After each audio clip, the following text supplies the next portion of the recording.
Once we had arranged our dining room, we hardly ever used it. We preferred the cozy atmosphere of the kitchen, and that had been the case for a long time. I had set up my work desk there, and its beautifully detailed design offered plenty of room to organize everything I needed.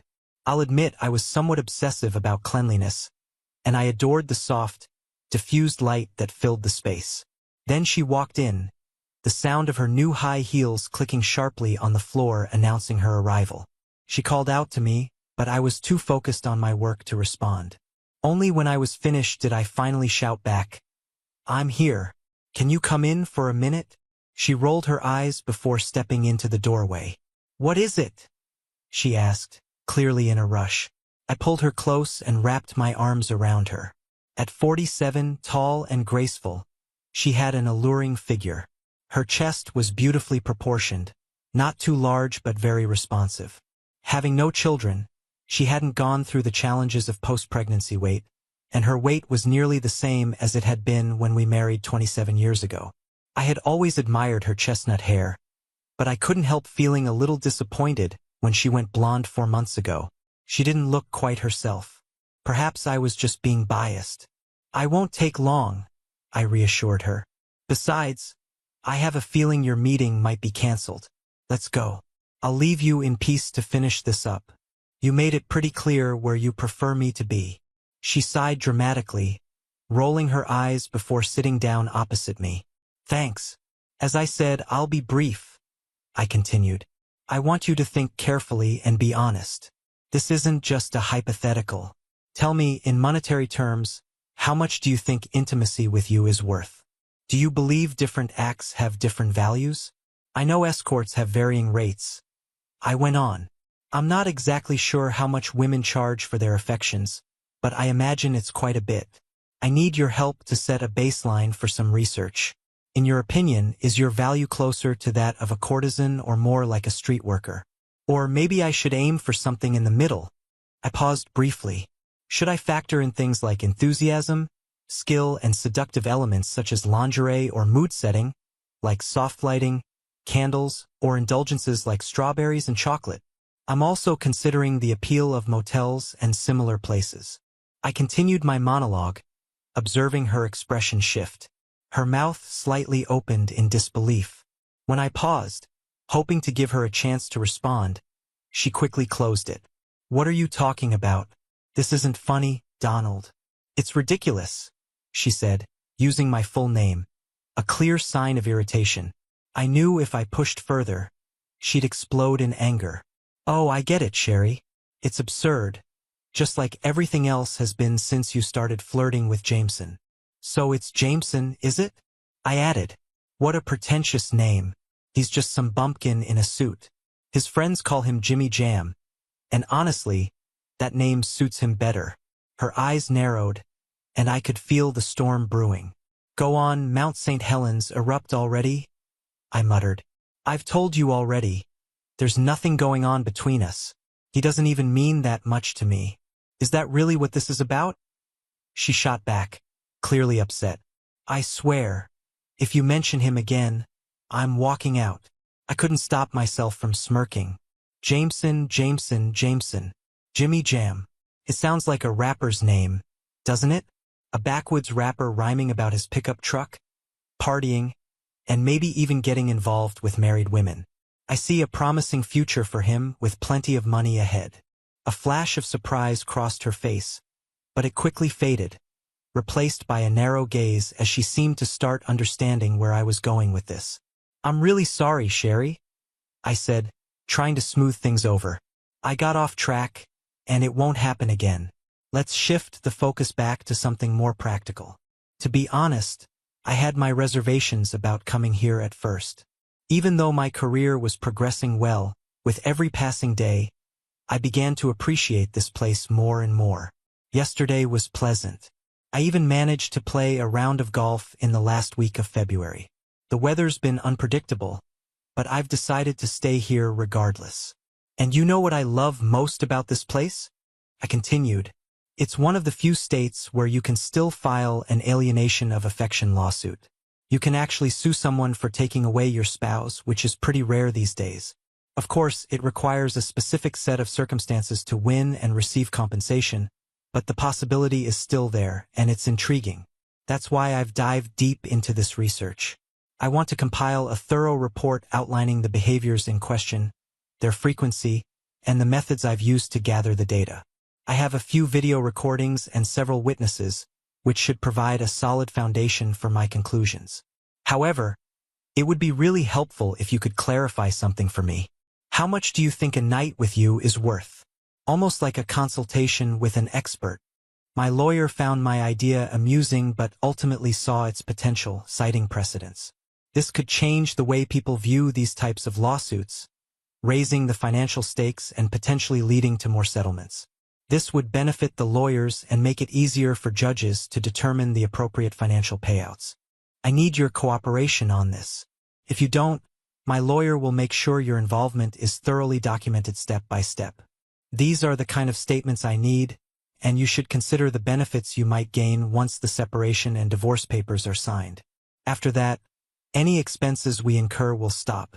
We won't even need to serve official notice. It's easy enough. Just visit his office. Think ahead about how much you and Jameson can save on gas and hotel expenses if you start living together.